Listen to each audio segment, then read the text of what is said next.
Hi guys, before we start chapter number 10, let's recall what we learned in chapter number 9, that is the making of regional cultures.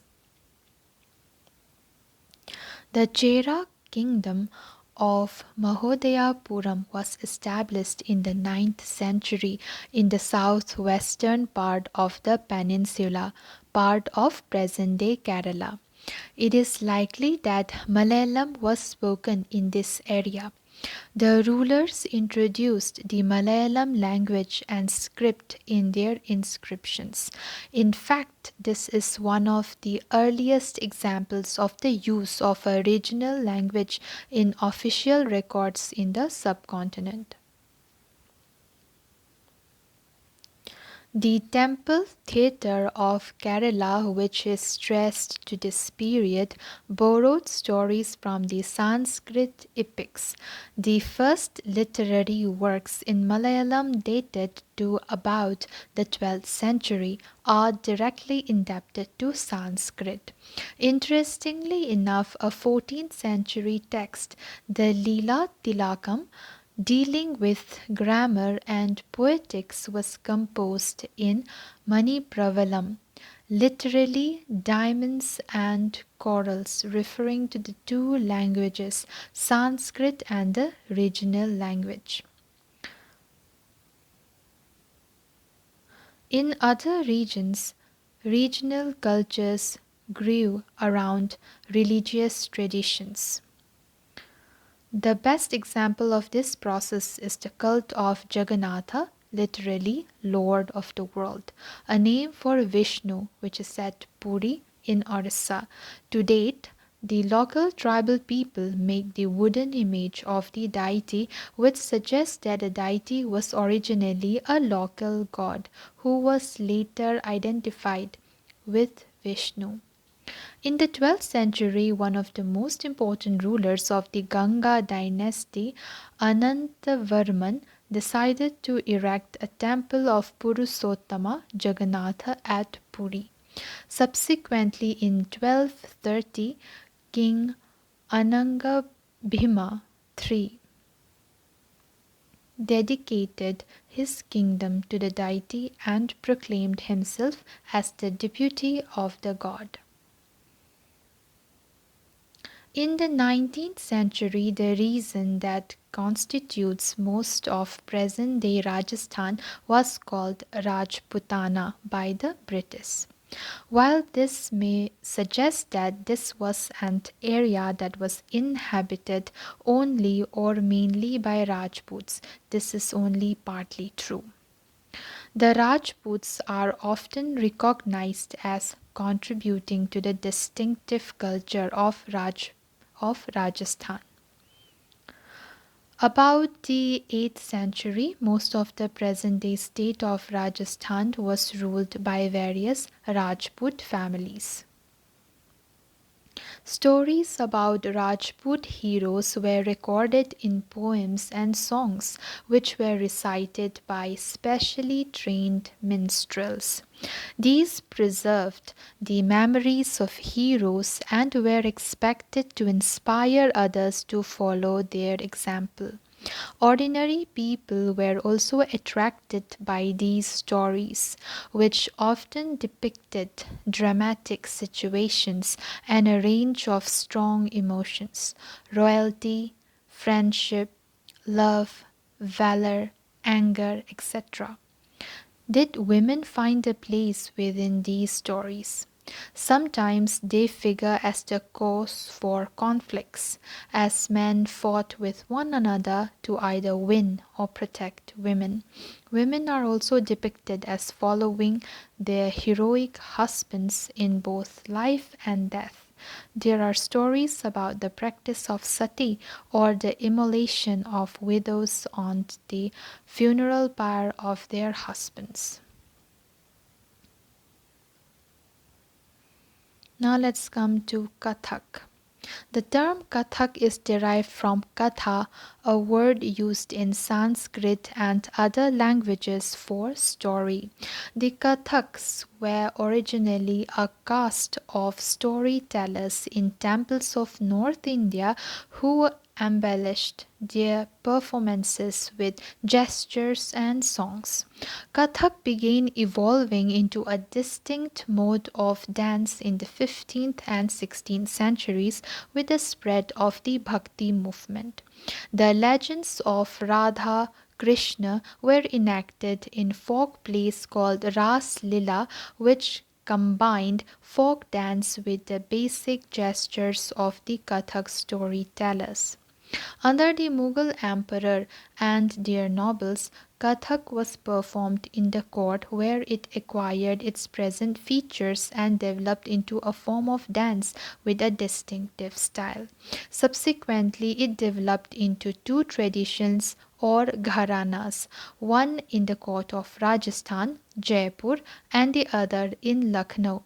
Under the patronage of Wajid Ali Shah, the last Nawab of Awadh, it grew into a major art form. Kathak, like several other cultural practices, was viewed with disfavor by most British administrators in the 19th and 20th centuries. However, it survived and continued to be performed by courtesans and was recognized as one of the six classical forms of dance in the country after independence. Other dance forms that are recognized as classical at present are Bharatnatyam, Tamil Nadu, Kathakali, Kerala, Odissi, Orissa, Kuchipudi, Andhra Pradesh, Manipuri, Manipur. Let's come to the tradition of miniatures. Miniatures, as their very name suggests, are small sized paintings generally done in watercolor or cloth, on cloth or paper. The earliest miniatures were on palm leaves or wood. The Mughal emperors Akbar, Jahangir, and Shah Jahan patronized highly skilled painters who primarily illustrated manuscripts containing historical accounts and poetry. They were often exchanged as gifts, that is, the miniature, they were often exchanged as gifts and were viewed only by an exclusive few, the emperor and his close associates. With the decline of the Mughal Empire, many painters moved out to the courts of the emerging regional states. As a result, Mughal artistic taste influenced the regional courts of the Deccan and the Rajput courts of Rajasthan. Another reason that attracted miniature paintings was the Himalayan foothills around the modern day state of Himachal Pradesh. By the late 17th century, this region had developed a bold and intense style of miniature painting called basoli. The most popular text to be painted here was Bhanu Datta's Rasa Manjari. So it was Bhanu Datta's Rasa Manjari. And Nadir Shah's invasion and the conquest of Delhi in 1739 resulted in the migration of Mughal artists to the hills to escape the uncertainties of the plains. Here they found ready patrons, which led to the founding of the Kangra school of painting. By the mid 18th century, the Kangra artists developed a style which breathed a new spirit into the miniature painting. The source of inspiration was the Vaisnavite traditions, soft colors including cool blues and greens, and a lyrical treatment of themes distinguished Kangra painting. Now about Bengal. From the 4th 3rd centuries BCE, commercial ties began to develop between Bengal and Magadha, South Bihar, which may have led to the growing influence of Sanskrit. During the 4th century, the Gupta rulers established political control over North Bengal and began to settle Brahmanas in this area. Thus, the linguistic and cultural influence from the mid Ganga valley became stronger. In the 7th century, the Chinese traveler Xuanzang observed that languages related to Sanskrit were in use all over Bengal. From the 8th century, Bengal became the center of a regional kingdom under the Pallas. Between the 14th and 16th centuries, Bengal was ruled by sultans who were independent of the rulers in Delhi. In 1586, when Akbar conquered Bengal, it formed the nucleus of the Bengal Suba. While Persian was the language of administration, Bengali developed as a regional language. Although Bengali is derived from Sanskrit, it passed through several stages of evolution. Also, a wide range of non-Sanskrit words derived from a variety of sources including tribal languages, Persian and European languages have become part of modern Bengali. Early Bengali literature may be divided into two categories. Number one, which is indebted to Sanskrit, and number two, which is independent of Sanskrit. So the first one, that is indebted to Sanskrit, it includes translations of the Sanskrit pieces. The Mangala Kavyas, literally it means auspicious poems dealing with local deities, and Bhakti literature such as the biographies of Chaitanya Dev, the leader of the Vaishnava Bhakti movement. The second, that is number two, which is independent of Sanskrit, it includes Nath literature such as the songs of Menamati and Gopi Chandra, stories concerning the worship of Dharma Thakur, and fairy tales, folk tales, and ballads. The texts belonging to the first category are easily to date, as several manuscripts have been found indicating that they were composed between the late 15th and mid 18th centuries. Those belonging to the second category circulated orally and cannot be precisely dated. They were particularly popular in eastern Bengal, where the influence of Brahmanas was relatively weak.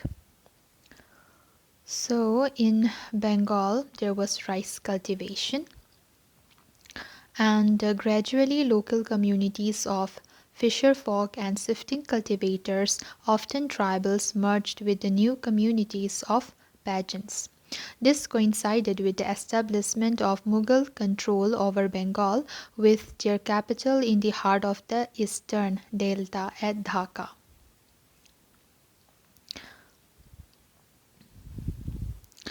And the early settlers sought some order and assurance in the unstable conditions of the new settlements.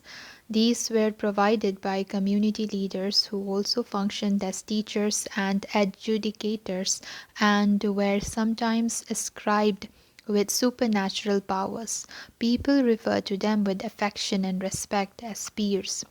This term included saints or Sufis and other religious personalities, daring colonizers and deified soldiers, various Hindu and Buddhist deities, and even animistic spirits. Temples and other religious structures were often built by individuals or groups who were becoming powerful, to both demonstrate their power and proclaim their piety. Many of the modest brick and terracotta temples in Bengal were built with the support of several low social groups such as the Kolu, oil pressers, and the Kansari, bell metal workers.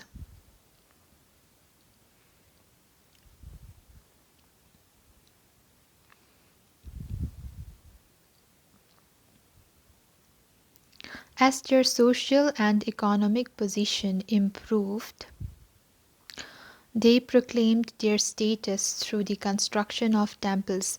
When local deities, once worshipped in thatched huts and villages, gained the recognition of the Brahmanas, their images began to be housed in temples.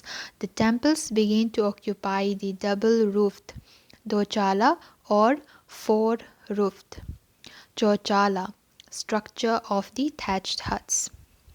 Remember the Bangla dome? This led to the evolution of the typical Bengali style in temple architecture.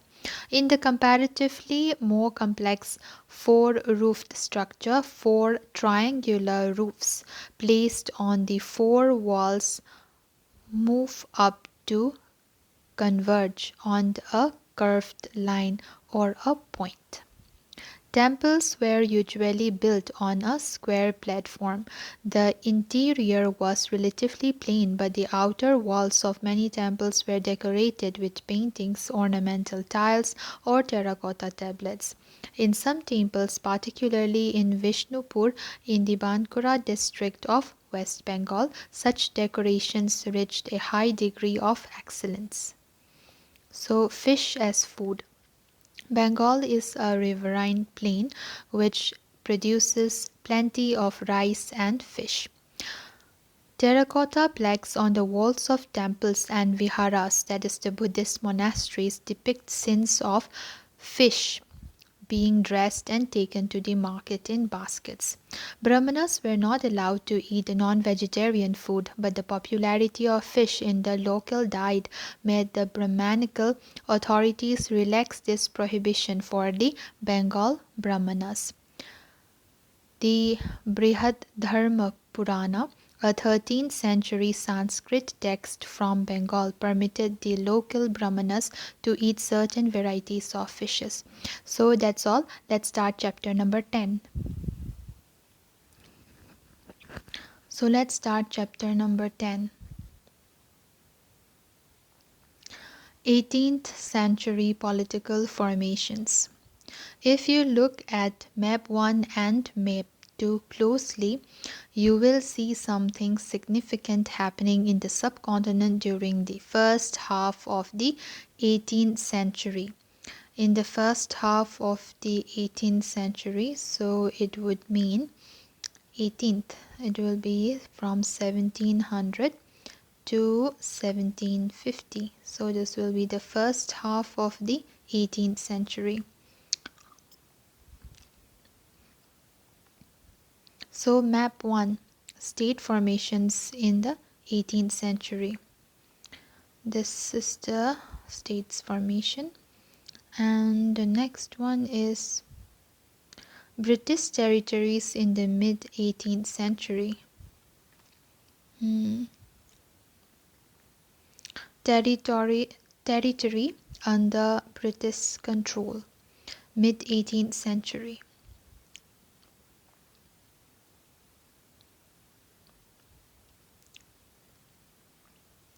Notice how the boundaries of the Mughal Empire were reshaped by the emergence of a number of independent kingdoms. By 1765, notice how another power, the British, had successfully grabbed major chunks of territory in eastern India. What these maps tell us is that political conditions in 18th century India changed quite dramatically and within a relatively short span of time. In this chapter, we will read about the emergence of new political groups in the subcontinent during the first half of the 18th century, that is from 1700 to 1750, roughly from 1707 when Aurangzeb died till the third battle of Panipat in 1761. So let's get started with this. The crisis of the empire and the later Mughals. In chapter 4, you saw how the Mughal Empire reached the height of its success and started facing a variety of crises. towards the closing years of the 17th century. These were caused by a number of factors.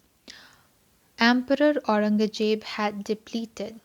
So here are the causes. Emperor Aurangzeb had depleted the military and financial resources of his empire by fighting a long war in the Deccan. Under his successors, the efficiency of the imperial administration broke down. It became increasingly difficult for the later Mughal emperors to keep a check on their powerful mansabdars. Nobles appointed as governors, subedars often controlled the offices of revenue and military administration, diwani and faujdari as well. This gave them extraordinary political, economic, and military powers over vast regions of the Mughal Empire. As the governors consolidated their power over the provinces, the periodic remission of revenue to the capital declined. Peasant and Jamindari rebellions. So there were rebellions also. Peasant and Jamindari rebellions in many parts of northern and western India added to these problems. These revolts were sometimes caused by the pressures of mounting taxes. At other times there were attempts by powerful chieftains to consolidate their own position. Mughal authority had been challenged by rebellious groups in the past as well, but these groups were now able to seize the economic resources of the region to consolidate their positions. The Mughal emperors after Aurangzeb were unable to arrest the gradual shifting of political and economic authority into the hands of provincial governors, local chieftains, and other groups. Rich harvest and empty coffers. The following is a contemporary writer's account of the financial bankruptcy of the empire. The great lords are helpless and impoverished. Their peasants raise 2 crops a year, but their lords see nothing of either, and their agents on the spot are virtual prisoners in the peasant's hands, like a peasant kept in his creditor's house until he can pay his debt. So complete is the collapse of all order and administration that though the peasant reaps a harvest of gold, his lord does not see so much as a wisp of straw. How then can the lord keep the armed force he should? How can he pay the soldiers who should go before him when he goes out, or the horsemen who should ride behind him? In the midst of this economic and political crisis, the ruler of Iran, Nadir Shah, sacked and plundered the city of Delhi in 1739 and took away immense amounts of wealth. This invasion was followed by a series of plundering raids by the Afghan ruler Ahmed Shah Abdali, who invaded North India 5 times between 1748 and 1761. Nadir Shah attacks Delhi.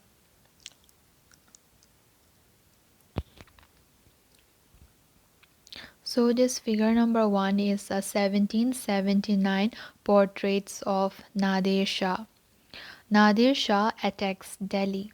The devastation of Delhi after Nadir Shah's invasion was described by contemporary observers. One described the wealth looted from the Mughal treasury as follows: 60 lakhs of rupees and 1,000 gold coins, nearly 1 crore nearly 1 crore worth of gold ware, nearly 50 crores worth of jewels, most of them unrivaled in the world, and the above included the peacock throne. Another account described the invasion's impact upon Delhi. Those who had been masters were now in dire straits, and those who had been delivered couldn't even get water to quench their thirst. The recluses were pulled out of their corners. The wealthy were turned into beggars. Those who once set the style in clothes now went naked, and those who owned poverty were now homeless. Owned property were now homeless. The new city, Shahjahanabad, was turned into rubble. Nadir Shah then attacked the old quarters of the city and destroyed the whole world that existed there. Already under severe pressure from all sides, the empire was further weakened by competition amongst different groups of nobles. They were divided into two major groups or factions: the Iranis and Turanis, nobles of Turkish descent. For a long time, the later Mughal emperors were puppets in the hands of either one of the other of these two powerful groups. The worst possible humiliation came when two Mughal emperors, Farrukh Shiar (1713 to 1719) and Alamgir II (1754 to 1759) were assassinated, and two others, Ahmed Shah (1748 to 1754) and Shah Alam II (1759 to 1816), were blinded by their nobles. So this is figure number 2. Farrukh Shah receiving a noble in court. Emergence of new states. With the decline in the authority of the Mughal emperor, the governors of large provinces, subadars, and the great jamindars consolidated their authority in different parts of the subcontinent.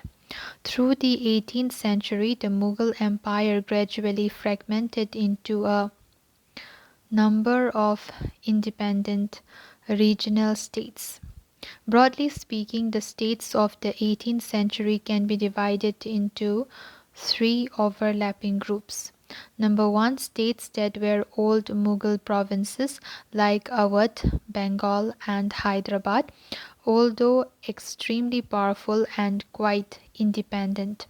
The rulers of these states did not break their formal ties with the Mughal emperor. Number two, states that had enjoyed considerable states that had enjoyed considerable independence under the Mughal as Watan Jagirs. These included several Rajput principalities. And number three, the last group included states under the control of Marathas, Sikhs, and others like the Jats.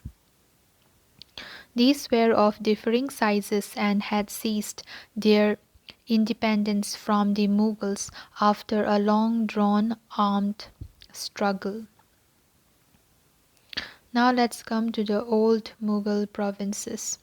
Amongst the states that were carved out of the old Mughal provinces in the 18th century, three stand out very prominently.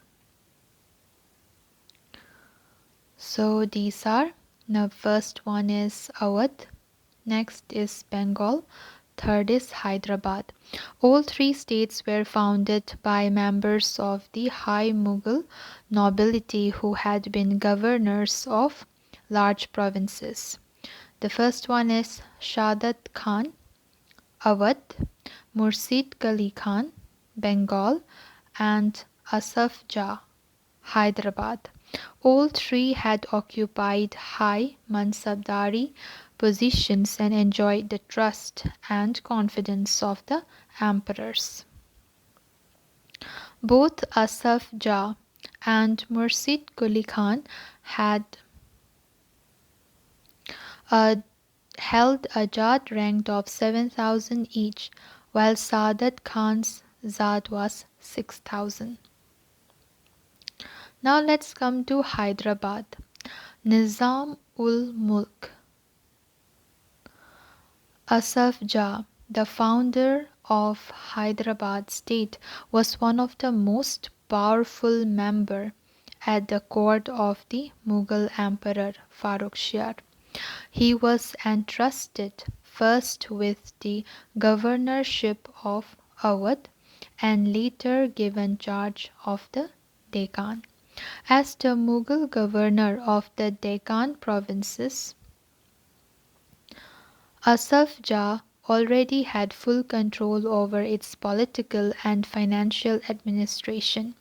Taking advantage of the turmoil in the Deccan and the competition amongst the court nobility, he gathered power in his hands and became the actual ruler of that region. Asaf Jah brought skilled soldiers and administrators from northern India who welcomed the new opportunities in the south. He appointed Mansabdars and granted Jagirs. Although he was still a servant of the Mughal emperor, he ruled quite independently, without seeking any direction from Delhi or facing any interference. The Mughal emperor merely confirmed the decisions already taken by the Nizam. The state of Hyderabad was constantly engaged in a struggle against the Marathas to the west and the independent Telugu warrior chiefs, Nayakas of the Plateau. The ambitions of the Nizam to control the rich textile producing areas of the Coromandel coast in the east were checked by the British, who were becoming increasingly popular in that region. The Nizam's army. A description of the Nizam of Hyderabad's personal troopers in 1790. The Nizam has a swari, means sawari, of 400 elephants, several thousands of horsemen near his person, who receive upwards 100 rupees nominal pay and are extremely well mounted and richly caparisoned. So let's come to Awadh. Burhan ul Mulk Saadat Khan was appointed Subedar of Awadh in 1722 and founded a state which was one of the most important to emerge out of the breakup of the Mughal Empire. Awadh was a prosperous region controlling the rich alluvial Ganga plain and the main trade route between North India and Bengal. Burhan ul Mulk also held the combined offices of Subedari, Diwani, and Faujdari. In other words, he was responsible for managing the political, financial, and military affairs of the province of Awadh. Burhan-ul-Mulk tried to decrease Mughal influence in the Awadh region by reducing the number of office holders, that is, Jagirdars, appointed by the Mughals.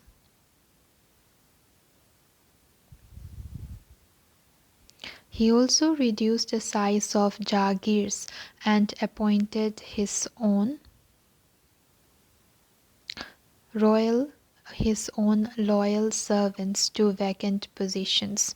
The accounts of Jagirdars were checked to prevent cheating, and the revenues of all districts were reassessed by officials appointed by the Nawab's court. He seized a number of Rajput jamindaris and agriculturally fertile lands of the Afghans of Rohilkhand. The state depended on local bankers and Mahajans for loans. It sold the right to collect tax to the highest bidders. These revenue farmers, ijaradars, agreed to pay the state a fixed sum of money. Local bankers guaranteed the payment of this contracted amount to the state. In turn, the revenue farmers were given considerable freedom in the assessment and collection of taxes. These developments allowed new social groups like moneylenders and bankers to influence the management of the state's revenue system, something which had not occurred in the past. So let's learn about Bengal. Bengal gradually broke away from Mughal control under Murshid Qali Khan, who was appointed as the Naib deputy to the governor of the province. Although never a formal subedar, Murshid Qali Khan very quickly seized all the power that went with that office. Like the rulers of Hyderabad and Awadh, he also commanded the revenue administration of the state. In an effort to reduce Mughal influence in Bengal, he transferred all Mughal Jagirdars to Orissa and ordered a major reassessment of the revenues of Bengal. Revenue was collected in cash with great strictness from all zamindars. As a result, many zamindars had to borrow money from bankers and moneylenders. Those unable to pay were forced to sell their land to larger zamindars.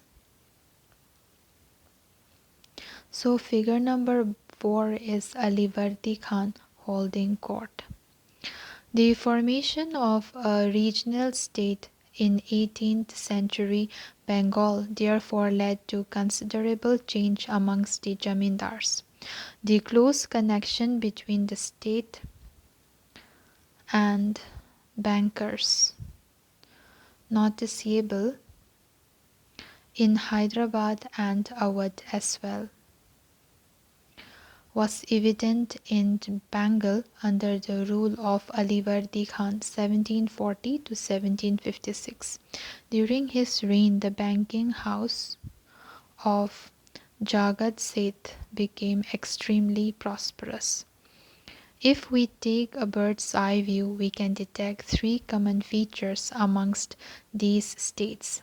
First, though many of the larger states were established by erstwhile Mughal nobles, they were highly suspicious of some of the administrative systems that they had inherited, in particular the Jagirdari system.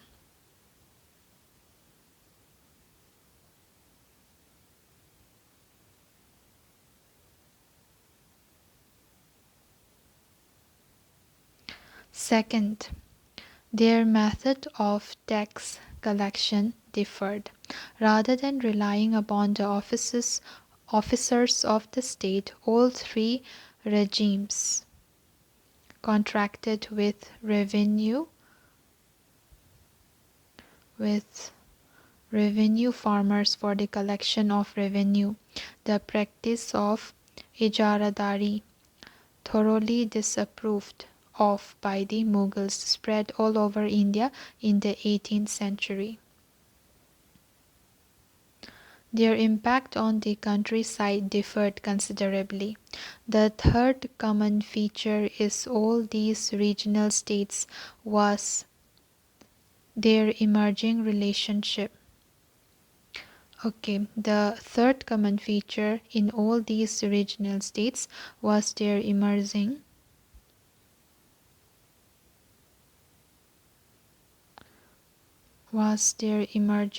relationship with rich bankers and merchants. These people lent money to revenue farmers, received land as security, and collected taxes from these lands through their own agents. Throughout India, the richest merchants and bankers were gaining a stake in the new political order.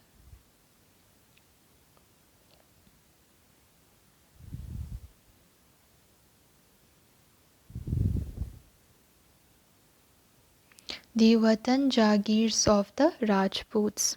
Many Rajput kings, particularly those belonging to Amber and Jodhpur, had served under the Mughals with distinction. In exchange, they were permitted to enjoy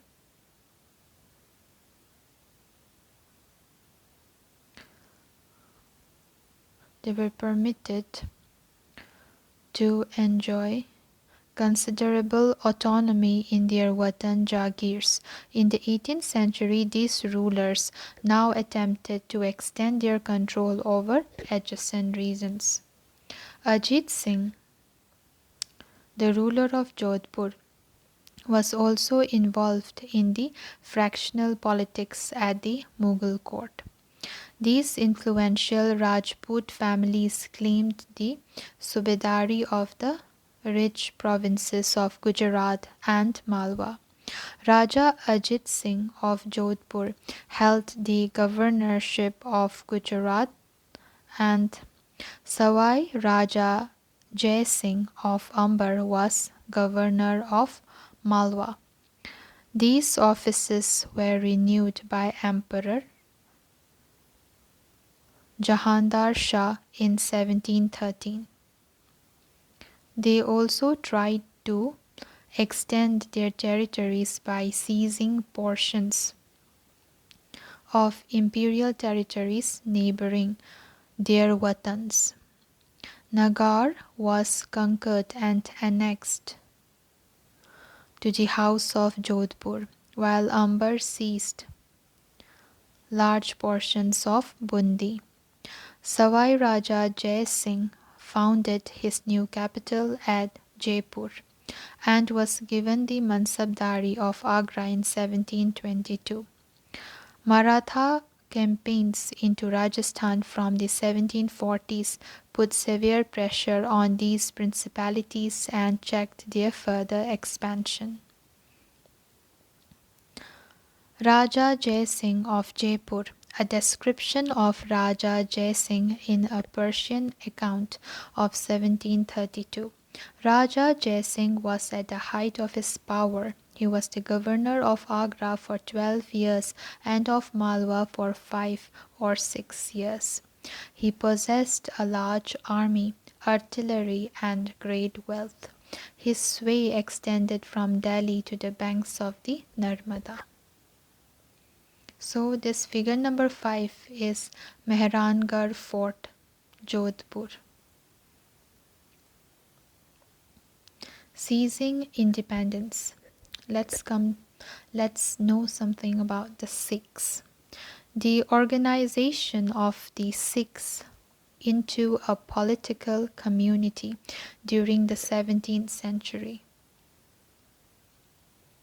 helped in regional state building in the Punjab. Several battles was fought by Guru Gobind Singh against the Rajput and Mughal rulers, both before and after the institution of the Khalsa in 1699. After his death in 1708, the Khalsa rose in revolt against the Mughal authority under Banda Bahadur's leadership, declared their sovereign rule by striking coins in the name of Guru Nanak and Guru Gobind Singh, and established their own administration between the Sutlej and the Jamuna. Banda Bahadur was captured in 1715 and executed in 1716. So this figure number 6 is Guru Gobind Singh, the 10th Guru. So this figure is sword of Maharaja Ranjit Singh. Under a number of able leaders in the 18th century, the Sikh organized themselves into a number of bands called Jathas and later on missiles. Their combined forces were known as the Grand Army, Dal Khalsa. The entire body used to meet at Amritsar at the time of Baisakhi and Diwali to take collective decisions known as resolution of the Gurmatas. A system called Rakhi was introduced, offering protection to cultivators on the payment of a tax of 20% of the produce. Guru Gobind Singh had inspired the Khalsa with the belief that their destiny was to rule. Raj Karega Khalsa. Their well-knit organization enabled them to put up a successful resistance to the Mughal governors first and then to Ahmed Shah Abdali, who had seized the rich province of the Punjab and the Sarkar of Sirhind from the Mughals. The Khalsa declared their sovereign rule by striking their own coin, again in 1765. Significantly, this coin bore the same inscriptions as the one on the orders issued by the Khalsa in the time of Banda Bahadur. The Sikh territories in the late 18th century extended from Indus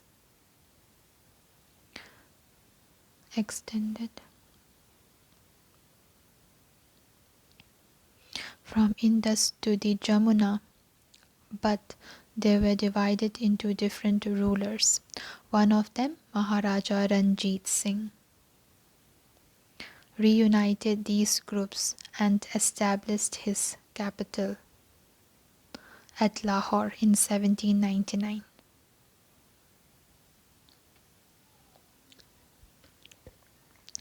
Now let's come to the Marathas. The Maratha kingdom was another powerful regional kingdom to arise out of a sustained opposition to Mughal rule. Sibhaji from 1627 to 1680 carved out a stable kingdom with the support of powerful warrior families, Deshmukhs. Groups of highly mobile, peasant pastoralists, Kunbis, provided the backbone of the Maratha army. Shivaji used these forces to challenge the Mughals in the peninsula. After Shivaji's death, effective power in the Maratha state was wielded by a family of Chitpavan Brahmanas, who served Shivaji's successors as Peshwa or principal minister. Pune became the capital of the Maratha kingdom. Under the Peshwas, the Marathas developed a very successful military organization. Their success lay in bypassing the fortified areas of the Mughals by raiding cities and by engaging Mughal armies in areas where their supply lines and reinforcements could be easily disturbed. Between 1720 and 1761, the Maratha Empire expanded.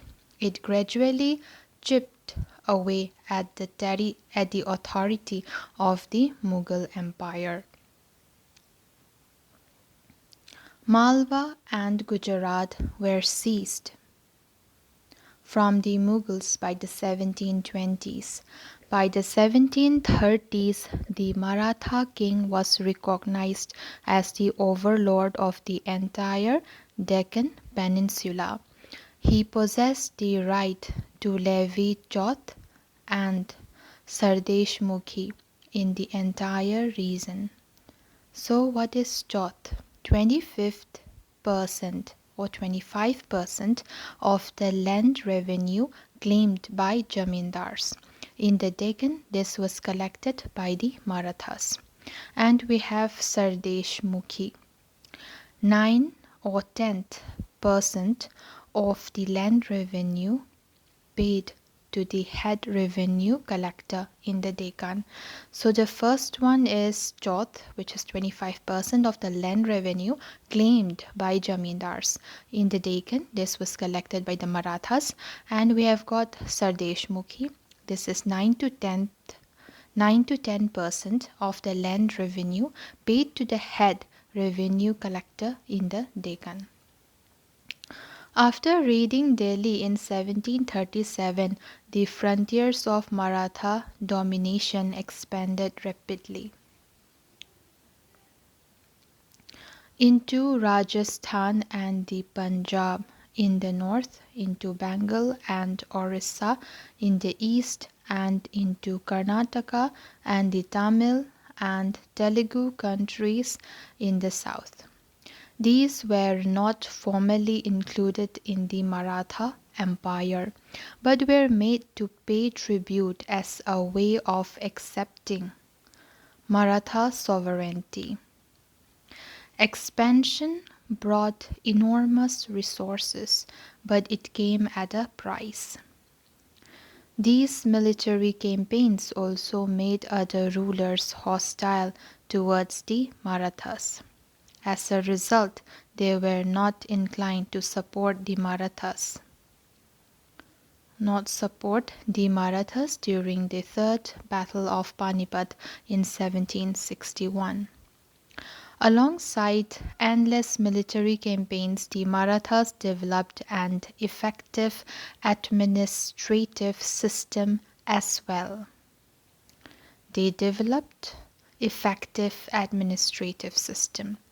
Once conquest had been completed and Maratha rule was secure, revenue demands were gradually introduced, taking local conditions into account.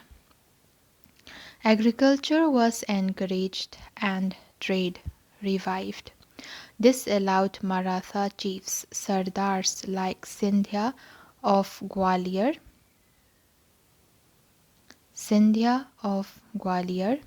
Gaikwad of Baroda, and Bhonsle of Nagpur the resources to raise powerful armies. Maratha campaigns into Malwa in the 1720s did not challenge the growth and prosperity of the cities in the region. Ujjain expanded under Scindia's patronage and Indore under Holkar's. By all accounts, these cities were large and prosperous and functioned as important commercial and cultural centers. New trade routes emerged within the areas controlled by the Marathas. The silk produced in the Chanderi region now found a new outlet in Pune. The Maratha capital. Burhanpur, which had earlier participated in the trade between Agra and Surat, now expanded its hinterland to include Pune and Nagpur in the south and Lucknow and Allahabad in the east.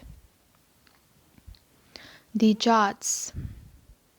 So figure number 8. This figure number 8. 18th century palace complex at Dig. Note the Bangla dome. Okay, we can see the Bangla dome on the assembly hall on the roof of the building. So let's come to the Jats. Like the other states, the Jats consolidated their power during the late 17th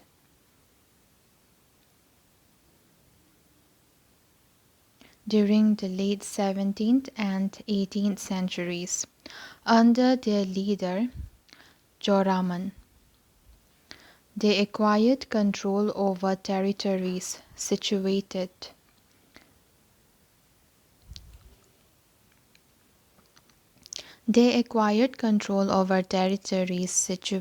to the west of the city of Delhi, and by the 1680s they had begun dominating the region between the two imperial cities of Delhi and Agra.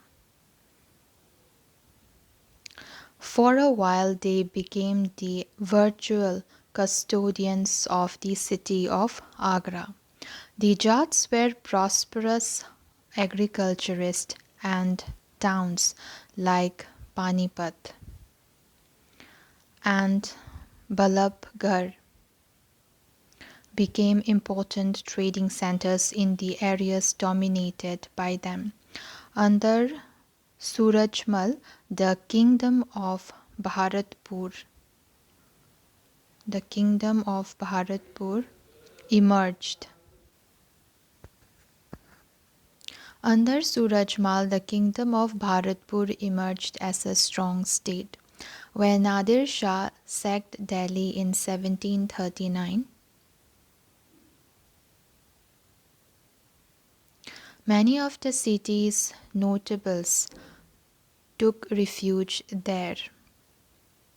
His son, Jawahir Shah,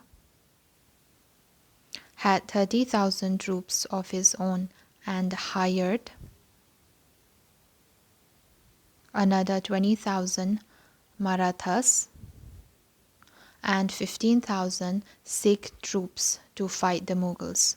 While the Bharatpur fort was built in a fairly traditional style and Dig, the Jats built and elaborate While the Bharatpur fort was built in a fairly traditional style, at Dig, the Jats built an elaborate garden palace combining styles seen at Amber and Agra. Its buildings were modeled on architectural forms first associated with royalty under Shah Jahan. The French Revolution from 1789 to 1794. In the various state systems of 18th century India, the common people did not enjoy the right to participate in the affairs of their governments. In the Western world, this was the situation until the late 18th century. The American 1776 to 1781 and French revolutions challenged the social and political privileges enjoyed by the aristocrats. During the French Revolution, the middle classes, peasants and artisans fought against the special rights enjoyed by the clergy and the nobility. They believed that no group in society should have privileges based on birth, Rather, people's social position must depend on merit. The philosophers of the French Revolution suggested that there be equal laws and opportunities for all. They also held that the authority of the government should come from the people who must possess the right to participate in its affairs.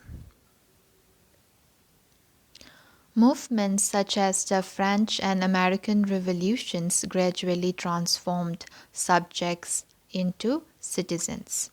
The ideas of citizenship, nation state, and democratic rights took root in India from the late 19th century.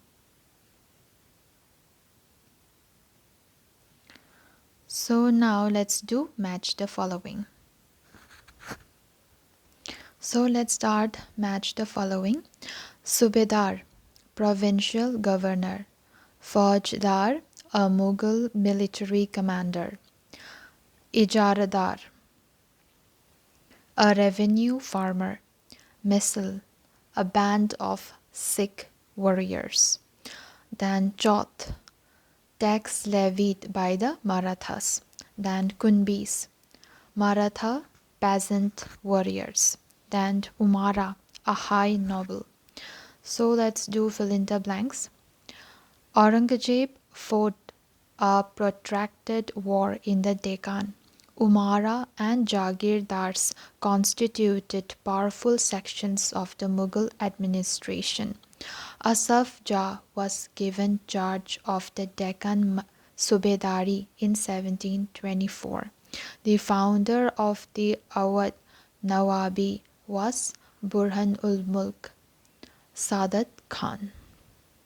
Now, true or false? Number A. Nadir Shah invaded Bengal. False. Savai Raja Jai Singh was the ruler of Indore. False. Guru Gobind Singh was the 10th Guru of the Sikhs. True. Pune became the capital of the Marathas in the 18th century. It's true.